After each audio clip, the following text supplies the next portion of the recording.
Hi there, it's Llarold, and today I'm going to talk about how to play Blood DK in Dragonflight. Blood Death Knight is a complex, super defensive tank that has enormous amounts of self-healing. For the most part, it's agnostic as to what type of damage it's dealing with. This means that unlike warriors, druids, and monks, who are considerably stronger at mitigating physical damage than they are magic damage, DK basically treats everything all the same. I mean, sure, technically DK has armor, but the real point of a DK is that when it takes damage, it uses Death Strike, then it heals back up. The damage type doesn't really matter. Take damage, use Death Strike, stay alive. End of the guide. To that end, Death Knight has several major offensive and defensive buffs it needs to maintain at all times while tanking. One of these is Death and Decay, a ground-targeted circle that deals damage over time and gives you increased haste, damage, and healing as long as you stand in it. This makes movement pretty punishing on a DK, particularly when it's in sustained periods of brief movements. If you have to move around a lot, you have to move out of your Death and Decay a lot, and it is a pretty powerful buff, so losing that is not great. The other buffs you have to maintain are Icy Talons, which you stack up and keep going by casting Death Strike at least once every 6 seconds, really more like 5 just for safety. This is pretty easy to do and very normal in the flow of your rotation, but it is important. You also want to maintain Bone Shield and Blood Plague. Again, these are relatively easy, but they are a couple of very important maintenance buffs. If you liked Feral Cat Druid Wrath of the Lich King or Wrath Classic, and you found the spinning plates style of gameplay to be fun, Blood DK is the tank that is most in line with that play style in the current Dragonflight version of the game. It's probably more like Feral Cat than any spec I've played in a few years other than the current version of Feral Cat. And lots of people don't care for DK because of that. That's, a turnoff for them, and that's okay. This is one of the few downsides to DK. It's a very maintenance buff intensive class. The other major downside to DK is that it's pretty slow, but it has great utility in the form of grips, the ability to immune lots of magic debuffs and boss abilities with Anti-Magic Shell, and a pretty good group cooldown with Anti-Magic Zone. Also, being able to heal yourself for so much makes the healer's jobs a lot easier. This has ripple effects on the rest of your group. If the healer's not stressed out about healing the tank and keeping their health pool, green, they can spend more time focusing on other players or just doing damage. Having a tank who's able to exert so much control over their own health bar has a tendency to turn down the difficulty for other players in the group. You also apply the Curse of Weakness debuff with your auto attacks, basically slowing enemy auto attack speed, which is a pretty useful defensive debuff, particularly for dangerous raid bosses or tyrannical Mythic Plus bosses. Now, any DK can do that, but usually you're not running multiple DKs in a group, at least not in Mythic Plus. So having that available is just, kind of nice. Blood DKs are pretty good at everything. They're extremely good at self-healing, obviously, that's like their calling card. And as long as they don't get one shot by an attack, they basically can survive absolutely any amount of incoming damage if they play well and manage their resources correctly. You will eventually hit the point where your health bar just pops like a balloon, but that's true of every tank, and DK is at a much higher baseline of tankiness in Dragonflight than pretty much ever at the start of any expansion I can remember. In general, you do more and more self-healing the more and more damage you take, and your blood shield's size is based on the size of your Death Strike heal, so you just have a ton of self-sustain happening all of the time. You have a big collection of really strong defensive cooldowns too, and the main ones have cooldown reduction effects as well, so you have them available really often. Blood DKs also have Gorfiend's Grasp, which is the best AoE mob movement repositioning skill in the game. It's a mass death grip. It's really in a category of its own in terms of controlling enemy mobs. It's super strong for ad fights and raids, or packs in Mythic Plus with casters and archers, and it's a totally unique skill to Blood DKs. I don't really feel like there are any fights in Vault of the Incarnates where Gorfiend's Grasp is absolutely mandatory. It was for Anduin and Sepulchre, the first ones, for example, or Soul Render, Dormazane, and Sanctum of Domination. It probably will be helpful on Dathia, the Ascended's side platforms, or in dealing with Broodlord Diurna's ad packs in Vault of the Incarnates, but I don't think it's quite as necessary as it was in the last couple of raids.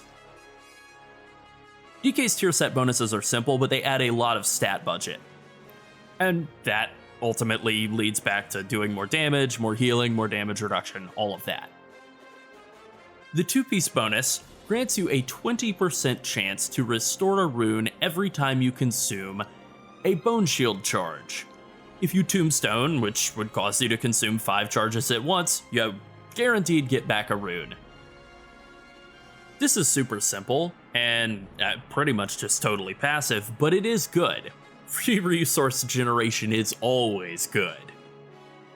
The 4-piece bonus makes consuming 10 Bone Shield charges give you 10 seconds of 10% haste and damage.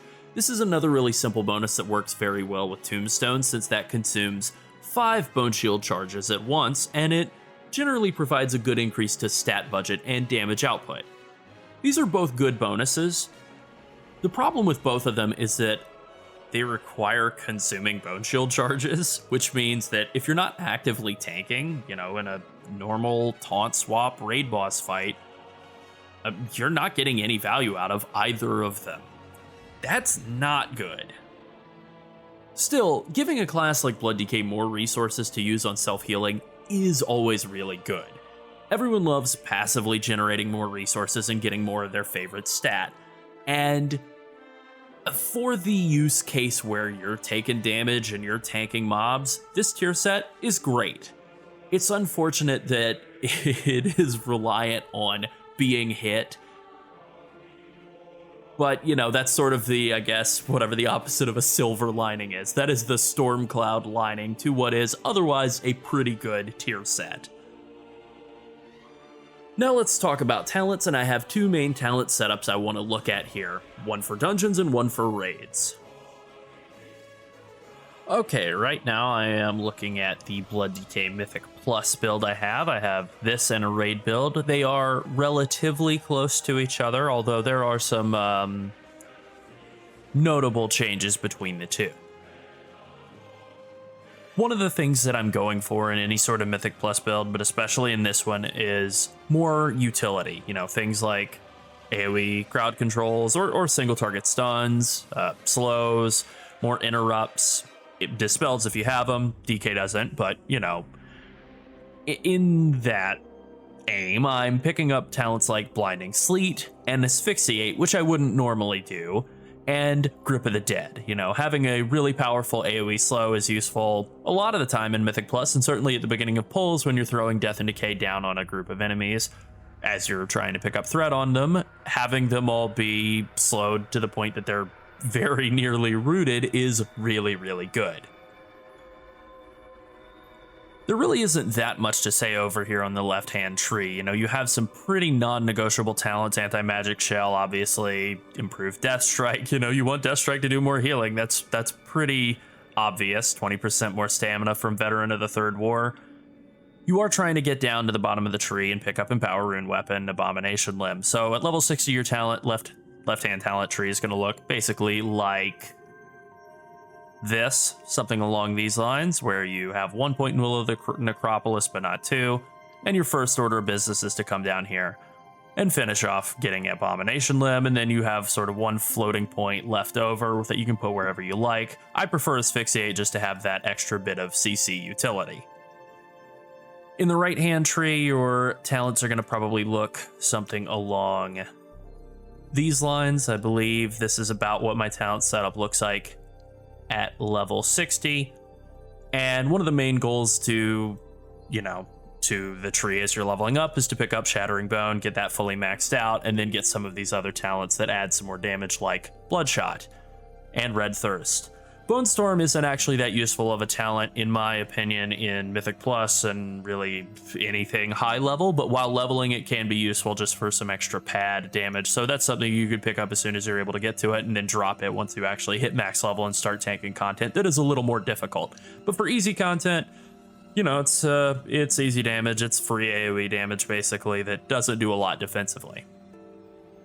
Now, as for this right-hand tree, you have some talents over here in this left side that scale pretty well with target count in Heartbreaker, which gives you a lot more runic power if you're tanking an AoE and, you know, keeping Death and Decay down and Heart Striking in AoEs. You're going to get basically 10 more runic power, or up to 10 more runic power per Heart Strike. So 25 instead of 15. That's pretty amazing. Leeching Strike isn't a super powerful talent. It certainly isn't very good when you're only hitting one enemy, 0.5% of your health from a Heart Strike. Terrible. But if you're hitting 5 targets, 2.5%, not great, but not terrible. Certainly better than coming over here and getting, you know, a tiny bit more armor from Bone Shield out of Reinforced Bones. You can come down through Blood Tap and get more resource generation, which is actually pretty good. And then you still want to head down here, pick up Tombstone, pick up Shattering Bone. Shattering Bone, especially if you're standing in Death and Decay, will deal a lot of damage. You know, it's tripled while you're in Death and Decay. And it also, because Bone Shield eats 5 Bone Shield charges, basically gives you like a little offensive cooldown at the start of pulls. Run in, use Dancing Rune Weapon with these 3 Dancing Rune Weapon talents. You know, that'll generate some Bone Shield charges right off the bat. You'll Death's Caress as you're running in as well. Then Dancing Rune Weapon. Now you've got a bunch of Bone Shield charges and a little bit of extra to cover you safely. You have Death and Decay down, then you hit Tombstone. It does all 5 Bone Shield charges worth of a pop, and that actually does help a lot with generating some early threat. Blood Boil, proceed, good to go. Again, because you're in melee, or in Mythic Plus, you're in AoE, Hemostasis is going to add a lot of value. You can hit Blood Boil once and basically get 40% more Death Strike damage and healing. That's fantastic. In single target, this talent isn't too good. And then all of these talents down this right side here, Relish in Blood, not actually that great, but, you know, not bad. I mean, it's free healing, free runic power, you can't complain. Blood Plague and Death and Decay doing more damage and leeching for more, good. 5% more damage on enemies, good. 5% more damage and healing basically all the time, very good. 15% more healing from Death Strike, good. Pretty much a must-have.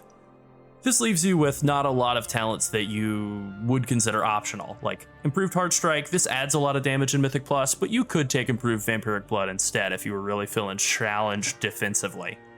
But this trio of talents, Dancing Rune Weapon, Insatiable Blade, and Everlasting Bond, you're not playing Blood DK without them. You're just not. It would be a mistake to.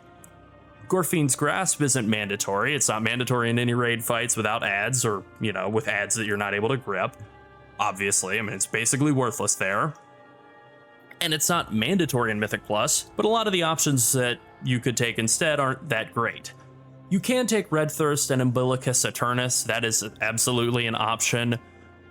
The problem I have with taking that is that it does require you give up something of value. I think Bloodshot is probably the best one to give up. It basically is a physical damage increase when you have Bone or Blood Shield active.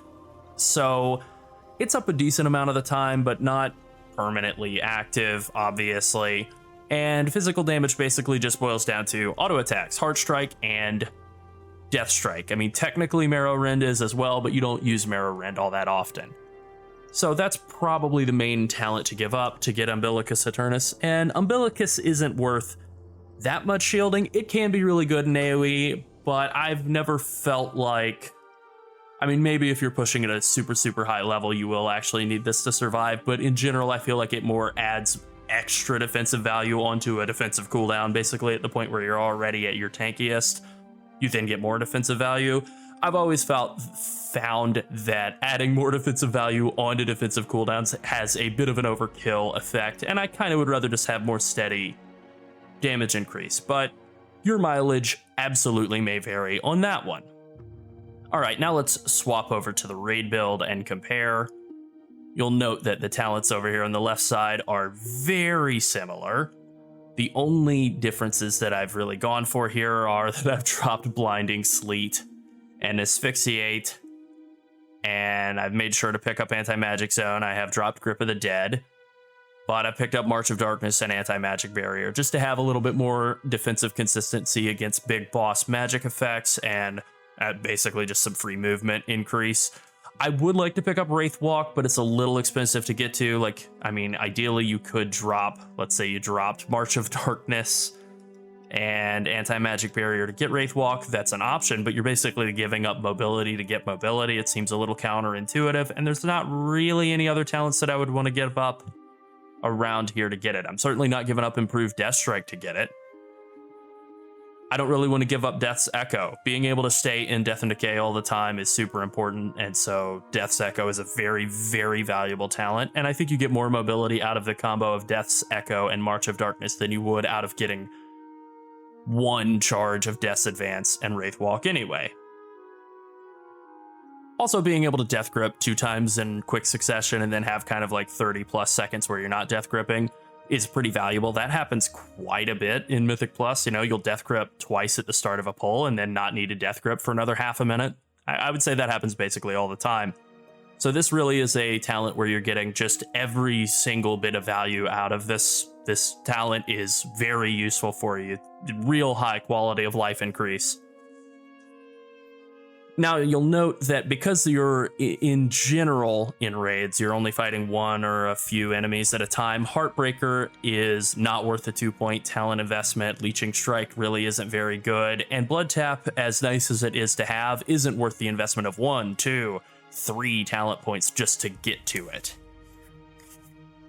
Because of that, you're going to take Foul Bulwark, which does give you, you know, like 5 to 10% more max health, which ain't bad. And Improved Bone Shield, you're going to take either way. I mean, 10% haste is crazy good. And then Reinforced Bones isn't very good, but you need it to path down the rest of the tree. You still want to take Tombstone, you still want to take Shattering Bone, that's just passive damage, you gotta have it. And here you have, again, very limited amount of optional talents around here at the bottom of the tree. You can drop Bloodworms to pick up another point in Red Thirst, that's an option. You could drop Bloodshot as well, and then you could take either Tightening Grasp or Heartrend, depending on whether you're going to use Gorfine's Grasp and you need the cooldown reduction, or you just want a very, very bad damage increase talent, which that's what Heartrend is. It's very bad, but it technically is a damage increase. You could take that and then take Purgatory. This is sort of like a super defensive lifeline option. I don't really love it. It's a bit of a crutch at times, but it is absolutely better than nothing, and if it'll stop you from dying, I would say do it. Otherwise, Bloodworms adds a tiny bit of damage, and more importantly, some healing. You don't have to take 2 points on Red Thirst. I mean, it is nice, but there are a lot of times where having Vampiric Blood be like a 45-second cooldown or 50-second cooldown is all you need, and so getting it down to like a 30-second cooldown, 40-second cooldown is actually not really any more of an improvement. One other thing of note I've taken over here is Hemostasis, which really isn't very good in single target. I mean, it's an option, but it's really not very good in single target, but getting Blood Drinker is a pretty decent little offensive cooldown in single target. You know, fairly short cooldown, 30 seconds, but it channels for quite a lot of damage, about 25,000 health here in normal raid gear. That is compared to Heart Strike, which does like 5,300 damage, and that's physical damage too, so it's mitigated by armor, whereas Blood Drinker is spell damage. So, you know, about 5 Heart Strikes worth of damage all at once. Pretty good. But again, totally optional. If you really just wanted to go full defense, you could just go straight down, double up on Red Thirst and Bullicus Eternus and be as tanky as you possibly could be in single target, and this would work really well. And this build right here, as it is constructed right now, is very, very unkillable. I mean, one of the tankier tanks around if you're playing it to maximum effectiveness. Alrighty, that's it. Now let's talk about abilities. Blood DK is a bit different from every other tank, and actually, DK is different from every other class in the game, really, because it's not just about maintaining a bunch of different buffs, it's also a class with 2 different resource systems. This is by far the most complicated rotation section I've had to write up for the 6 tanks, even more than Monk, I think. You have 6 runes, which have a 10-second base recharge that's reduced by haste. You have to, you have to cast most of your skills by spending runes. You also have runic power, which you generate by spending runes, and you use runic power primarily just to cast Death Strike. You generate 10 runic power every time you spend a rune. Usually. Heartstrike generates a little more.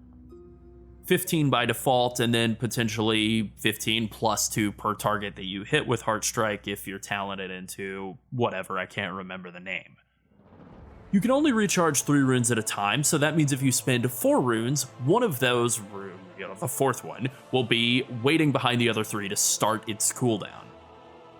That's fine, there's nothing wrong with blowing through all 6 of your runes at once. You just always want to have at least 3 cooling down at any given time, because any rune that's not actively cooling down is resource generation wasted. And wasted generation of resources is what gets DKs killed. You always want to be maximizing the value of your runes by keeping them on cooldown, but also never capping on runic power. You also need to maintain Bone Shield at the same time, as well as Death and Decay, Icy Talons, and Blood Plague. So in general, you want to maintain Bone Shield at all times.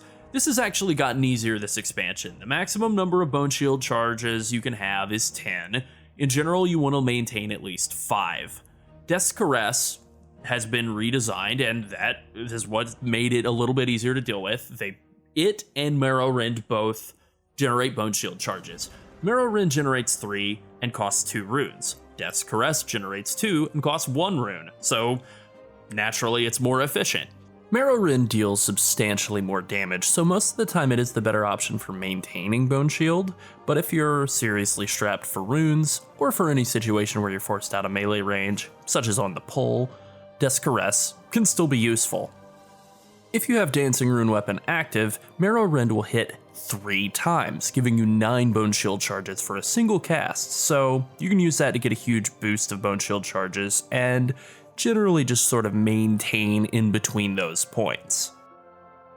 Just by using Death's Caress in the periods when you lose Bone Shield charges, you can kind of keep yourself floating along with Death's Caress, and then charge back up with Morrowind when you have Dancing Rune Weapon. Okay, Bone Shield maintenance is good. You now need to worry about maintaining Icy Talons, so to do that you need to cast Death Strike basically every 5 seconds or less. You may need to use it more often than every 5 seconds to heal yourself during heavy damage intake periods, but you should absolutely bare minimum be using it every 5 seconds. You should also use it whenever you're about to cap on runic power. And right, obviously, anytime that you feel like you need healing. You never let Bone Shield fall off, but if you need healing, you should use Death Strike. That's like the backbone of your entire defensive toolkit. That's kind of the 2 things. The rest of your toolkit exists to let Death Strike work its magic. Bone Shield is just about keeping you alive for Death Strike to work. Same with all the defensive cooldowns and everything else, really. It's just about either letting Death Strike hit, or making it heal for more, or letting you cast it more, or whatever. Death Strike is Blood Decay. Next, you want to maintain Death and Decay at all times. It's pretty simple too, you cast it where you're standing, that's it. If you need to move, then you either cast it where you're going while you're going there, or wait until you've stopped moving and then recast it. When it fades, you want to refresh it as quickly as you can. Now we finally get down to using the filler skills. Once you have all of the other boxes on the list checked off, then you can use Heartstrike to keep your runes on cooldown and generate extra runic power. Finally, Blood Boil is your filler skill of last resort. It's a very simple AoE damage skill that's useful for picking up threat at the start of pulls, like you will basically want to run in, generate some Bone Shield charges with Death's Caress, and then get Death and Decay down and Blood Boil. Keeping Blood Plague up is by far the easiest of the many maintenance buffs you have. You just use Blood Boil, it doesn't cost any resources, just a global cooldown, it does AoE damage, that's it. Now let's talk about cooldowns. You have Abomination Limb and Empower Rune Weapon, and both of these are resource generators and offensive cooldowns. Abom Limb does damage and generates Bone Shield charges, grips enemies toward you. And yeah, it's a pretty good offensive cooldown. It's a good skill, and so unless you're holding it to grip enemies for a specific purpose in a fight, you really should just try to use it on cooldown as much as you can. Empower Rune Weapon gives you a ton of resource generation and a big haste buff. You really want to use this on cooldown too. Ideally, you would layer it right over the top of Empower Rune Weapon, use both of them at the same time. Empower Rune Weapon is off the GCD, so using them at the exact same time is very doable, and normally that's how you want to approach it. It's okay if this restores some runes at the start of a pull when you're still getting your runes on cooldown. Having it synced up with Abomination Limb and your Ghoul is really important, and you want to use Empower Rune Weapon as much as you possibly can. You don't want to sit on it until you're out of runes and then try to use it to fill back up. That's not the right approach. Fire it on cooldown unless a pull is about to end or you're coming up to an immunity intermission phase or something like that would essentially constitute a break in combat. Raise Dead is actually a meaningful defensive cooldown now. Your Ghoul is pretty basic. He's off the global cooldown, so you just summon him and then he auto attacks enemies, and sometimes those auto attacks make the enemies deal less damage to you. That's pretty much it, but it's better than nothing, and like I said, it's off the global cooldown, so it doesn't really cost you anything. You should use them on cooldown. You also have Dancing Rune Weapon, which is a mix of both an offensive and a defensive cooldown. With the standard talent setup, you summon 2 Dancing Rune Weapon copies that deal an extra 33% of your damage each, and copy all of your spell casts. Some of this stuff works really well, like the Marrow Rend giving you triple Bone Shield charges, or Blood Plagues copying and applying 3 stacks to all enemies. The threat your weapons generate carries over to you, and in the past at least it has been bugged and they cause you to generate turbo threat, which is great for holding threat at the start of pulls. There are some stupid components of this skill as well. The best example is Death Strike. You Death Strike, and so do your Dancing Rune Weapons, and you heal for the normal amount of Death Strike healing, and so do they, but to themselves. Just a couple of swords healing themselves. It's pretty dumb. Because of that amazing line of talents in the center of the Blood talent tree, you want to use Dancing Rune Weapon pretty much as often as you possibly can. It is a major cooldown, and you really want to maximize its value. The only time I wouldn't pop it on cooldown is if I'm not actively tanking during a taunt swap raid boss fight, or if a pull's just about to end in a Mythic Plus dungeon, and I obviously would want to save it for the start of the next pull in that situation. Next up is Tombstone. Man, this is a long list. Tombstone is a 1-minute cooldown that consumes 5 Bone Shield charges, generates runic power, and gives you a shield worth 30% of your maximum health. The way you want to use Tombstone is pretty straightforward. You should try to use it immediately on cooldown as much as possible, but there are a few things you have to be sure of before you cast it. First off, make sure Dancing Rune Weapon is on cooldown and you're going to get the full cooldown reduction value of using Tombstone. If Dancing Rune Weapon is 8, 10, 12 seconds from coming back up, you should just wait for it to come back up naturally and then Tombstone afterward. You also want to make sure you have at least 6 Bone Shield charges. It eats 5 of them. It's going to consume all 5 of those. So if you have fewer than 5, you're not going to get full value. You're not going to get, 5 charges worth of consumption if you only have 2 left. And you don't want to be tanking without Bone Shield, so get to at least 6, and then Tombstone down to a lower number, and then regen more Bone Shield immediately. Finally, you want to be sure that you're standing in Death and Decay. Being in Death and Decay will triple the damage of your Shattering Bone, and using Tombstone counts as 5 hits of Shattering Bone, so you want for it to hit for 15 full hits worth of damage, not just 5. Next you have Icebound Fortitude and Lichborn, both of which are pretty basic damage reduction cooldowns, although they can be used to break out of crowd controls. Icebound Fortitude makes you immune to stuns, and Lichborn makes you immune to Fear, Sleep, and Mind Control. You just press these before you're about to take a lot of damage, and then you don't take as much damage. Pretty straightforward defensive cooldowns. Anti-Magic Shell is pretty similar, but it is an absorb shield against magic damage, and it will prevent magic debuffs from being applied to you as long as it doesn't break the full absorb. This is very inconsistent about what it will and won't make you immune to in terms of debuffs and raids in Mythic Plus. It's a good defensive cooldown either way if you're taking spell damage, but it can range from hey, free shield, to oh, this is completely overpowered and it totally changes the way that you do an entire raid boss and build comps by making you immune to some incredibly important raid boss mechanic. The last two defensive cooldowns you have are Vampiric Blood and Rune Tap. Rune Tap is sort of a bait talent. You can take it, but it provides a pretty minor defensive boost on a fairly short cooldown, and it costs a rune to use, so that's runic power that you're not getting from casting Heartstrike. It's also damage you're not getting from casting Heartstrike. And because it's now out of the way in the standard talent setups, I can't honestly say that I like it or recommend it, or probably will spec into it at any time in the foreseeable future.